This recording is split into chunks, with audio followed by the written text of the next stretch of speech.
Bismillahirrahmanirrahim.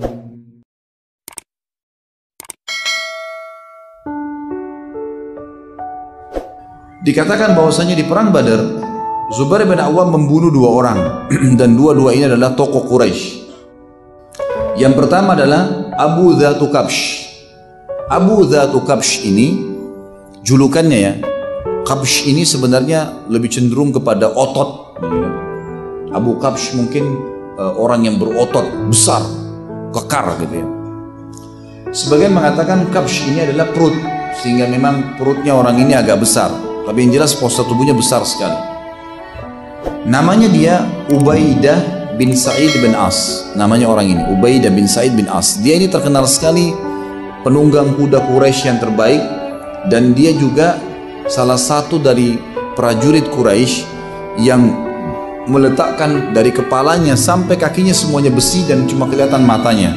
Serta dia satu-satunya pasukan Quraisy yang mahir memainkan pedang tapi yang panjang. Pedang itu disebutkan ya, ukurannya kalau kita sekarang mungkin bisa sampai 5 meter. Pedang yang sangat besar. Jadi bagian depannya pedang yang dari pegangan tangannya sampai ke bawah itu semuanya besi saja, gitu kan. Jadi sangat panjang pedang itu dipakai, bisa sampai 5 meter panjangnya pedang ini, dan dia sangat mahir. Di kancah peperangan Badar, dia menyiksa kaum muslimin, memukul orang di sini kesakitan, ada yang patah tangannya, ada yang putus, ada yang dibunuh sama dia. Lalu beberapa sahabat mendatangi Nabi SAW mengatakan, ya Rasulullah, ini Abu Dzatu Kabsh ini mengganggu kami nih, berbahaya kalau dibiarkan. Maka Nabi SAW mengutus Zubair, cari Zubair, suruh Zubair hadapin.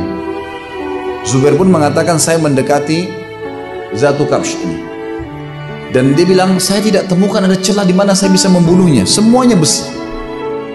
Banyak waktu dia lagi tebas-tebasin sahabat tuh, banyak sahabat ada yang pukul kakinya, ada yang pukul kudanya pun pakai besi semua, tapi nggak mempan.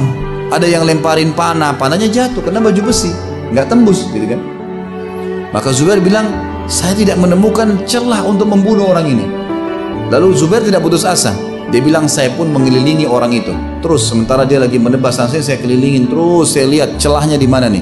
Sampai saya berhadapan dengan dia. Dan Zubair bin Awam ini juga termasuk orang yang tinggi besar ya.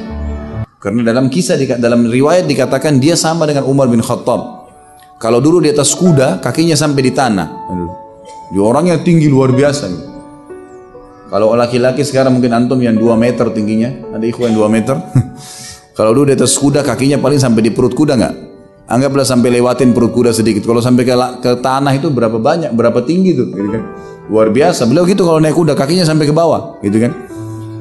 Nah Zubair bin Awam bilang, pas saya berhadapan sama Dzatu Kabsh, dan Dzatu Kabsh ini juga tinggi besar, cuma badannya lebih kekar. Kata Zubair, saya tidak temukan celah kecuali di antara 2 matanya. Jadi di sini tuh ada karet yang menyatukan baju besi itu, topeng besinya, gitu kan? Dia bilang, saya tidak temukan kecuali itu. Maka saya pun mengambil tombak, dan ciri khas Zubair ini radhiyallahu anhu terkenal di pasukan muslimin, selalu di tangan kanan pedang, gitu kan? Kemudian di pundaknya dia taruh tombak kecil. Tombak kecil ini khusus untuk digunakan membunuh orang-orang tertentu, gitu kan? Dia menaruh pedangnya dan dia ambil tombak kecil itu. Dia bilang, lalu saya bertakbir sambil melemparkan niat membunuhnya sebagaimana perintah Nabi SAW, dan saya melempar tepat kena di karet itu sehingga tembus sampai ke belakang kepalanya.